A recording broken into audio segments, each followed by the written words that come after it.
இணைந்து நான் செயல்பட்டு கொண்டிருக்கின்றேன். என்னோட சொந்த ஊர் வந்து ஆலங்குடி, புதுக்கோட்டை மாவட்டம். அங்கே உள்ளவங்களுக்கு தான் அதெல்லாம் செஞ்சுட்டு இருக்கேன். ஏன்னா அங்கே தான் எனக்கு தெரியுங்கிறதுக்காக. இப்போ இந்த சபையில் ஏன் சொல்கிறேன்னா, என்னை இன்க்ரீஸ் பண்ணிவிட்டு உங்களுக்கு யாருக்கு என்ன தொந்தரவுனாலும் சரி, நம்பர் 1 அண்ணன்ட்ட வாங்கிக்கோங்க. என்னை எப்போனாலும் கூப்பிடுங்க, நான் உங்களுக்கு உதவி செய்ய காத்து கொண்டிருக்கின்றேன். எனி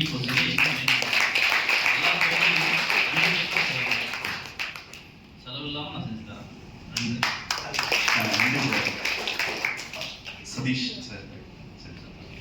ஸோ வரவேற்கத்தக்கது. சரிங்களா, நாங்கள் கொரோனா காலத்தில் எங்களுக்கு நிறைய டாக்டர் வந்து உதவிக்கிறாங்க. இந்த புக் நீங்கள் ஃபுல்லாக படிச்சிங்கன்னா தெரியும். சரிங்களா, கிட்டத்தட்ட 1.5 லட்சம் பேர்கிட்ட ரெக்கவரி பண்ணியிருக்கோம். கரெக்ட்?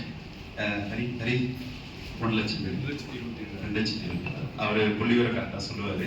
நான் அப்பப்போ தப்பு பண்ணுவேன், அதெல்லாம் கேட்டுருக்கு. ஸோ டாக்டர்ஸ் நிறைய பேர் சப்போர்ட் பண்ணியிருக்காங்க. இனிவே கண்டிப்பாக நீங்கள் ஹெல்ப்னு ஒரு விஷயம் வாயை தொடர்ந்து கேட்டால் தான் எங்களால் பண்ண முடியும். அதே மாதிரி இந்த இடத்துல ஒரு அக்னாலஜ்மெண்ட், கூடிய விரைவில் தமிழ்நாடு தன்னார்வல் நம்ம கூட ஒரு 1700 அமைப்புகள் வந்து செயல்பட்டு இருக்கு தமிழ்நாடு முழுவதும், இந்தியா முழுவதும் கூட சொல்லலாம். சரிங்களா, எங்க போனாலும் இந்த விஷயம் மட்டும் நாங்க பண்ணலாம், நிறைய விஷயம் பண்ணிட்டு இருக்கோம். அதுக்கான நேரம் இது கிடையாது, அதுக்கான இடம் இது கிடையாது. அது வந்து ஒரு சில விஷயங்கள் கூட நான் சொல்றோம். உங்களுக்கு இங்க இருக்க தமிழ்நாடு ஃபுல்லாவே இங்க இருக்காங்க. கரெக்டா, அங்க ஒரு டிஸ்ட்ரிக்ட்லையும் உங்களுக்கு ஏதாவது வழக்கு சம்பந்தமாக ஏதாவது உதவி தேவைப்பட்டா நீங்க தொடர்பு கொள்ளலாம். ஆலோசனை இலவசமா வழங்கப்படும். சரிங்களா, அதையும் பண்ணிக்கிட்டு இருக்கோம். தமிழ்நாடு தன்னார்வல் மூலியமா பண்றோம். வழக்கை எடுத்து சுப்ரீம் கோர்ட் வரைக்கும் நம்ம போறோம். சரிங்களா, கரெக்டா இருந்ததுன்னா, நேர்மையா இருந்ததுன்னா இதுக்கு அங்காட்சி பண்ண முடியும். அதே மாதிரி வழக்கறிஞர்களும் வாங்க, நிறைய பேர் கண்டிப்பா வரணும். சரிங்களா, தேங்க்ஸ்.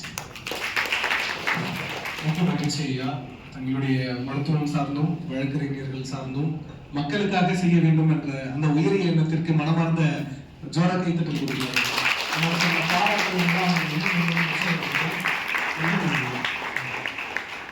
வணக்கம்.